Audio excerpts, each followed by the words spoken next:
Hey, what's up? It's Jim, and this week I'm doing reviews of all three of the X-Men movies.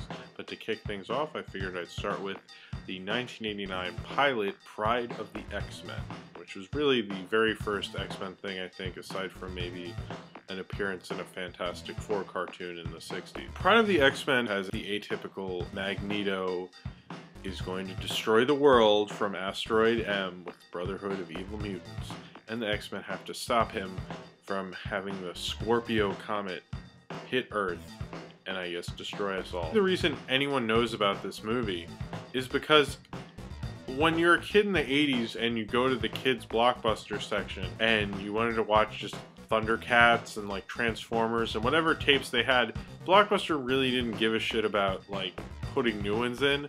So you basically would just have to come to this tape anyway because you're like, well, I've seen all the G.I. Joe episodes on tape, I've seen all the Thundercats shows on tape, I'll watch Pryde of the X-Men. I hear the X-Men are cool. At the time when I was a kid, I really liked this, and I think the pacing in this pilot is really good. It's a stupid show. It's a little too campy and stupid, but the pacing, like, it just keeps going. You're not really bored. I remember thinking it went by too quickly when I was a kid. Now it doesn't. And it's a little odd that they made this. It got released in 1989, but they're working on this in the late 80s, and they're all kind of John Byrne character designs.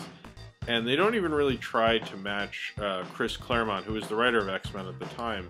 They don't even try to like make it kind of like a Claremont-esque X-Men. It's just like John Byrne drawings with like kind of the idea of the original X-Men, which didn't, it kind of works, but not really. Because if you look at X-Men comics that were coming out at the time, you have like Inferno and the Siege Perilous, and they're off in Australia for some reason. It's really strange that John Byrne left, I think, in the early 80s, and here we are in the later 80s, and why are we using this style with this? The animation by Toei Animation is cool because it's nice to imagine, because Toei also did G.I. Joe and Transformers, or two hallmark shows of any kid who grew up in the 80s childhood. So to imagine that there was an 80s X-Men show animated in this style is very appealing. And I think it's a cool fantasy to have, that X-Men could have been like that. They really did a horrible job with Kitty Pryde. I don't think they captured her at all. I read even on the Wikipedia page someone said like, but maybe they could have made her into a stronger character later. I'm like, well, yeah, okay, let's imagine this would be a really great show. I mean, that'd be amazing, but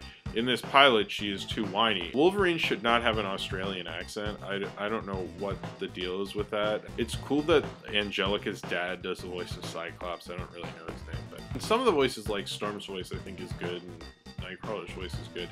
It's weird, like, to have, like, the John Byrne characters and then Dazzler. There was the arcade game that they based on Pryde of the X-Men. I have fond memories of that game as well. I mean, it's kind of funny that it didn't go on to really be a show. It went on to be a video game that was pretty successful. I mean, it was in, like, every arcade, and I really liked it. My dad and I, one trip to Ocean City, we actually beat the entire Konami X-Men game, and it was the 2-screen one, which I actually prefer the 2-screen. The 2-screen one seems so epic, like 2 screens on a video game. If we were fighting Toad, I would make sure to play Wolverine, or if we were fighting the Blob, when I'd like put another quarter in, I'd play Colossus. And then other people would join in. It was a really good like Ocean City Boardwalk moment where we would just play like this X-Men game, and then we beat it. It was awesome. I do actually really like that game, and I played it more recently. I still think it's a good video game, but I have great moments of my childhood playing that video game. I even like go to certain arcades in Ocean City, Maryland that still had it, but I don't think they have it anymore, which is really